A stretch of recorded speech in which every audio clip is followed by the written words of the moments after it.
Boba Fett is without a doubt one of the best characters in Star Wars, so every time I have an opportunity to make a minifigure of him, I'm excited once again.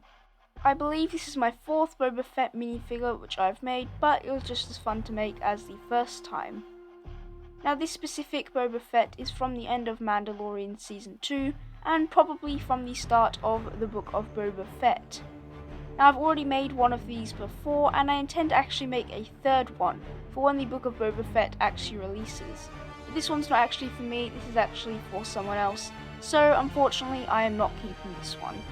So this minifigure obviously has all the standard things you'd expect to see on a Boba Fett minifigure.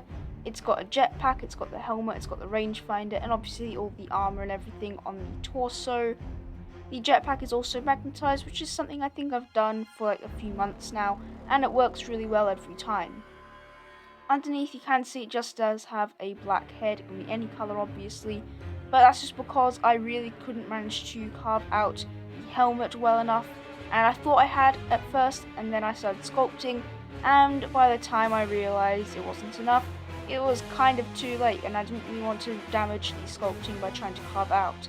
So unfortunately, no painted head underneath. For the rangefinder, it is just a normal Lego rangefinder this time instead of magnetic, and then it's just got a sculpted bit on top, and then all the painting is pretty simple, and the sculpting on the front of the helmet is pretty much the same as everything else I've done for Mandalorians in the past. As always with Mandalorians, my favourite part is definitely the torso and the arms section. You can see on the front of the torso, it's got same sculpting as normal, apart from also does have that kind of scarf piece around his neck, which is quite fun to do as well. I mentioned it had a magnetized jetpack, so that can just come right off, and you can see it's got the plate underneath, and I'm pretty happy with how all that turned out. I think it looks pretty good. The sculpt on the arms are pretty similar, the only real difference is the gauntlets at the bottom have some different designs on them, just because of different grappling hooks and things which this Mandalorian armor has. I actually took the time to really research it properly this time. I don't think I've really ever got anything exactly accurate, but I think I did a pretty good job this time.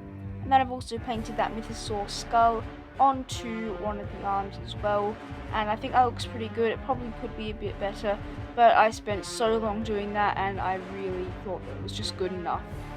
And finally, moving down to the legs, it's got pretty simple sculpting once again, just some things on the knees, and then all of the painting is also very simple. It is literally just painting on the boots and then painting the yellow on the armor. Overall, really happy with how this minifigure turned out. Definitely one of my favourite Mandalorians I've made, and one of my favourite minifigures I've made in general. Unfortunately, obviously, as I said before, I'm not keeping this one, so I guess it's time to go and send it off to this person, and I guess I'll probably make another one for when the Book of Boba Fett actually comes out, and maybe also some other characters from that TV series as well. So, thank you for watching, make sure you subscribe to see more, and goodbye.